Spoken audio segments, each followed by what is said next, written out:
സങ്കീർത്തനം 89. ദാവീദിനോട് ചെയ്ത ഉടമ്പടി അനുസ്മരിക്കണമേ. കർത്താവേ, ഞാൻ എന്നും അങ്ങയുടെ കാരുണ്യം പ്രകീർത്തിക്കും. എൻ്റെ അധരങ്ങൾ തലമുറകളോട് അങ്ങയുടെ വിശ്വസ്തത പ്രഘോഷിക്കും. എന്തെന്നാൽ അങ്ങയുടെ കൃപ എന്നേക്കും നിലനിൽക്കുന്നു. അങ്ങയുടെ വിശ്വസ്തത ആകാശം പോലെ സുസ്ഥിരമാണ്. അവിടുന്ന് അരുൾ ചെയ്തു, എൻ്റെ തിരഞ്ഞെടുക്കപ്പെട്ടവനുമായി ഞാനൊരു ഉടമ്പടി ഉണ്ടാക്കി. എൻ്റെ ദാസനായ ദാവീദിനോട് ഞാൻ ശപഥം ചെയ്തു, നിന്റെ സന്തതിയെ എന്നേക്കുമായി ഞാൻ ഉറപ്പിക്കും. നിന്റെ സിംഹാസനം തലമുറകളോളം ഞാൻ നിലനിർത്തും. കർത്താവെ, ആകാശം അങ്ങയുടെ അത്ഭുതങ്ങളെ സ്തുതിക്കട്ടെ. നീതിമാന്മാരുടെ സമൂഹത്തിൽ അങ്ങയുടെ വിശ്വസ്തത പ്രകീർത്തിക്കപ്പെടട്ടെ. കർത്താവിന് സമനായി സ്വർഗത്തിൽ ആരുണ്ട്? കർത്താവിനോട് സദൃശ്യനായി സ്വർഗവാസികളിൽ ആരുണ്ട്? വിശുദ്ധരുടെ സമൂഹം അവിടുത്തെ ഭയപ്പെടുന്നു. ചുറ്റും നിൽക്കുന്നവരെക്കാൾ അവിടുന്ന് ഉന്നതനും ഭീതിതനുമാണ്. സൈന്യങ്ങളുടെ ദൈവമായ കർത്താവെ, വിശ്വസ്തത ധരിച്ചിരിക്കുന്ന അങ്ങയെപ്പോലെ ബലവാനായി ആരുണ്ട്? അങ്ങ് ഇളകിമറിയുന്ന കടലിനെ ഭരിക്കുന്നു. തിരമാലകൾ ഉയരുമ്പോൾ അങ്ങ് അവയെ ശാന്തമാക്കുന്നു. അങ്ങ് രാഹാബിനെ ശവശരീരമെന്ന പോലെ തകർത്തു. കരുത്തുറ്റ കരം കൊണ്ട് അങ്ങ് ശത്രുക്കളെ ചിതറിച്ചു. ആകാശം അങ്ങയുടേതാണ്, ഭൂമിയും അങ്ങയുടേതു തന്നെ. ലോകവും അതിലുള്ള സകലതും അങ്ങാണ് സ്ഥാപിച്ചത്. ദക്ഷിണോത്തര ദിക്കുകളെ അങ്ങ് സൃഷ്ടിച്ചു.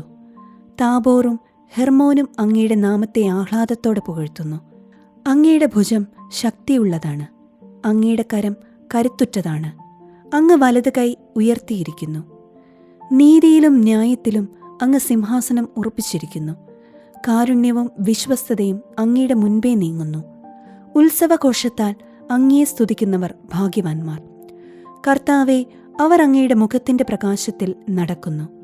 അവർ നിത്യം അങ്ങയുടെ നാമത്തിൽ ആനന്ദിക്കുന്നു. അങ്ങയുടെ നീതിയെ പുകഴ്ത്തുന്നു. അങ്ങാണ് അവരുടെ ശക്തിയും മഹത്വവും. അങ്ങയുടെ പ്രസാദം കൊണ്ടാണ് ഞങ്ങളുടെ കൊമ്പുയർന്നു നിൽക്കുന്നത്. കർത്താവാണ് ഞങ്ങളുടെ പരിച. ഇസ്രായേലിന്റെ പരിശുദ്ധനാണ് ഞങ്ങളുടെ രാജാവ്. പണ്ടൊരു ദർശനത്തിൽ അവിടുന്ന് തന്റെ വിശ്വസ്തനോട് അരുൾ ചെയ്തു, ശക്തനായ ഒരുവനെ ഞാൻ കിരീടമണിയിച്ചു. ഒരുവനെ ഞാൻ ജനത്തിൽ നിന്ന് തിരഞ്ഞെടുത്ത് ഉയർത്തി. ഞാൻ എൻ്റെ ദാസനായ ദാവീദിനെ കണ്ടെത്തി. വിശുദ്ധ തൈലം കൊണ്ട് ഞാൻ അവനെ അഭിഷേകം ചെയ്തു. എൻ്റെ കൈ എന്നും അവനോട് കൂടെ ഉണ്ടായിരിക്കും. എൻ്റെ ഭുജം അവന് ശക്തി നൽകും. ശത്രു അവനെ തോൽപ്പിക്കുകയില്ല. ദുഷ്ടൻ അവൻ്റെ മേൽ പ്രാബല്യം നേടുകയില്ല. അവൻ്റെ ശത്രുവിനെ അവൻ്റെ മുൻപിൽ വെച്ച് തന്നെ ഞാൻ തകർക്കും. അവൻ്റെ വൈരികളെ ഞാൻ നിലം പതിപ്പിക്കും. എൻ്റെ വിശ്വസ്തതയും കാരുണ്യവും അവനോടുകൂടി ഉണ്ടായിരിക്കും. എൻ്റെ നാമത്തിൽ അവൻ ശിരസ്സുയർത്തി നിൽക്കും. ഞാൻ അവൻ്റെ അധികാരം സമുദ്രത്തിന്മേലും അവൻ്റെ ആധിപത്യം നദികളുടെ മേലും വ്യാപിപ്പിക്കും. അവൻ എന്നോട് എൻ്റെ പിതാവും എൻ്റെ ദൈവവും എൻ്റെ രക്ഷാശിലയും അവിടുന്നാണ് എന്നുച്ചത്തിൽ ഉദ്ഘോഷിക്കും. ഞാൻ അവനെ എൻ്റെ ആദിജാതനും ഭൂമിയിലെ രാജാക്കന്മാരിൽ അത്യുന്നതനും ആക്കും. എൻ്റെ കരുണ എപ്പോഴും അവൻ്റെ മേൽ ഉണ്ടായിരിക്കും. അവനോടുള്ള എൻ്റെ ഉടമ്പടി അചഞ്ചലമായി നിലനിൽക്കും. ഞാൻ അവൻ്റെ വംശത്തെ ശാശ്വതമാക്കും. അവൻ്റെ സിംഹാസനം ആകാശമുള്ളിടത്തോളം കാലം നിലനിൽക്കും. അവൻ്റെ സന്തതി എൻ്റെ നിയമം ഉപേക്ഷിക്കുകയും എൻ്റെ വിധികൾ അനുസരിക്കാതിരിക്കുകയും എൻ്റെ ചട്ടങ്ങൾ ലംഘിക്കുകയും എൻ്റെ കൽപ്പനകൾ പാലിക്കാതിരിക്കുകയും ചെയ്താൽ ഞാൻ അവരുടെ ലംഘനത്തെ ദണ്ഡുകൊണ്ടും അവരുടെ അകൃത്യങ്ങളെ ചമ്മട്ടികൊണ്ടും ശിക്ഷിക്കും. എന്നാലും ഞാൻ എൻ്റെ കാരുണ്യം അവനിൽ നിന്ന് പിൻവലിക്കുകയില്ല. എൻ്റെ വിശ്വസ്തതയ്ക്ക് ഭംഗം വരുത്തുകയില്ല. ഞാൻ എൻ്റെ ഉടമ്പടി ലംഘിക്കുകയില്ല. ഞാൻ ഉച്ചരിച്ച വാക്കിന് വ്യത്യാസം വരുത്തുകയില്ല. ഞാൻ എന്നേക്കുമായി എൻ്റെ പരിശുദ്ധിയെക്കൊണ്ട് ശപഥം ചെയ്തു, ദാവീദിനോട് ഞാൻ വ്യാജം പറയുകയില്ല. അവൻ്റെ വംശം ശാശ്വതമായും അവൻ്റെ സിംഹാസനം സൂര്യനുള്ള കാലത്തോളവും എൻ്റെ മുൻപിൽ നിലനിൽക്കും. അത് ചന്ദ്രനെപ്പോലെ എന്നേക്കും നിലനിൽക്കും. ആകാശമുള്ളിടത്തോളം കാലം അതും അചഞ്ചലമായിരിക്കും. എന്നാൽ അങ്ങ് അവനെ പരിത്യജിച്ചു കളഞ്ഞു.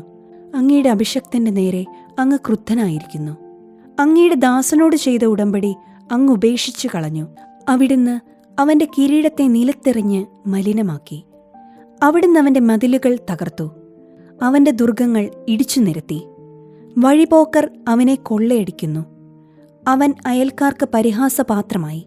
അങ്ങ് അവൻ്റെ വൈരികളുടെ വലതുകൈ ഉയർത്തി. അവൻ്റെ സകല ശത്രുക്കളെയും സന്തോഷിപ്പിച്ചു. അവൻ്റെ വാളിൻ്റെ വായ്ത്തല മടക്കി. യുദ്ധത്തിൽ ചെറുത്തു നിൽക്കാൻ അവന് കഴിവില്ലാതാക്കി. അവിടുന്ന് അവൻ്റെ കയ്യിൽ നിന്ന് ചെങ്കോലെടുത്തു മാറ്റി. അവൻ്റെ സിംഹാസനത്തെ മണ്ണിൽ മറച്ചിട്ടു. അവൻ്റെ യൗവനത്തിൻ്റെ നാളുകൾ അവിടുന്ന് വെട്ടിച്ചുരുക്കി. അവിടുന്ന് അവനെ അപമാനം കൊണ്ടു പൊതിഞ്ഞു. കർത്താവേ, ഇതെത്ര നാളത്തേക്ക്? അങ്ങ് എന്നേക്കും മറഞ്ഞിരിക്കുമോ? അങ്ങയുടെ ക്രോധം എത്ര കാലം അഗ്നി പോലെ ജ്വലിക്കും? കർത്താവേ, എത്ര ഹ്രസ്വമാണ് ആയുസ്സെന്നും എത്ര വ്യർത്ഥമാണ് അങ്ങ് സൃഷ്ടിച്ച മർത്യജീവിതമെന്നും ഓർക്കണമേ. മരണം കാണാതെ ജീവിക്കാൻ കഴിയുന്ന മനുഷ്യനുണ്ടോ? ജീവനെ പാതാളത്തിന്റെ പിടിയിൽ നിന്ന് വിടുവിക്കാൻ ആർക്ക് കഴിയും? കർത്താവേ, അങ്ങയുടെ പൂർവ്വ സ്നേഹം എവിടെ? വിശ്വസ്തനായ അങ്ങ് ദാവീദിനോട് ചെയ്ത ശപഥം എവിടെ? കർത്താവേ, അങ്ങയുടെ ദാസൻ എത്ര നിന്ദിക്കപ്പെടുന്നെന്ന് ഓർക്കണമേ. ജനതകളുടെ പരിഹാസശരം ഞാൻ നെഞ്ചിലേൽക്കുന്നു. കർത്താവേ, അങ്ങയുടെ ശത്രുക്കൾ അവനെ നിന്ദിക്കുന്നു. അങ്ങയുടെ അഭിഷക്തന്റെ പിൻഗാമികളെ അവൻ പരിഹസിക്കുന്നു. കർത്താവ് എന്നേക്കും വാഴ്ത്തപ്പെടട്ടെ. ആമേൻ, ആമേൻ.